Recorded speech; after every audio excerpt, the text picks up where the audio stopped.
നമുക്ക് ശിവലിംഗത്തിൻ്റെ മുകളിലൂടെ പാലഭിഷേകം നടത്താനുള്ള സൗകര്യങ്ങളും അവർ നമുക്ക് ഒരുക്കി തരുന്നുണ്ട്. നമുക്ക് എല്ലാ രീതിയിലും ഇവിടെ എക്സ്പീരിയൻസ് ചെയ്യാൻ പറ്റുന്ന ഒരിടം തന്നെയാണ്. മസ്റ്റ് വിസിറ്റായിട്ടുള്ളൊരു പ്ലേസാണ്. അതിനകത്ത് ഓരോ കഥകളാണെന്നുണ്ടെങ്കിലും എല്ലാം നമുക്ക് നോക്കി കണ്ടു പോകാൻ വേണ്ടിയിട്ട് നല്ല ഭംഗി. എത്ര പോയാലും മതി വരാത്തൊരിടം. ഞാനിവിടെ പോകുന്നത് തന്നെ 2ാമത്തെ തവണയാണ്.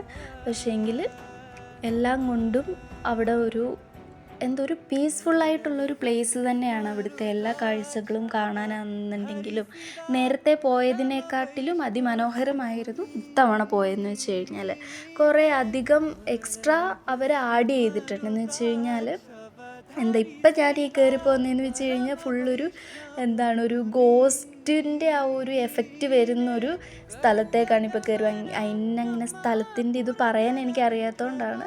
അവിടെ ആണെന്നുണ്ടെങ്കിൽ ഒരു സ്കള്ളൊക്കെ ഇരിപ്പുണ്ട്. അങ്ങനെ ഒരു നമ്മളുടെ ഭഗവാൻ വസിക്കുന്നത് ശ്മശാന ഭൂമിയിലാണെന്ന് പറയില്ലേ, അതുപോലെ ഒരിടം തന്നെയായിരുന്നു.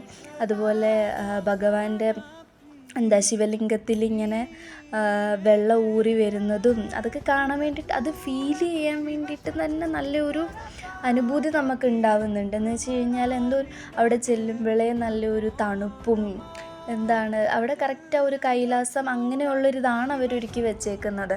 എന്നിരുന്നാൽ പോലും അതിനകത്തെ കാര്യങ്ങളൊക്കെ കാണാനും എല്ലാം ഭയങ്കര രസമായിട്ടുള്ളൊരു കാര്യമാണ്.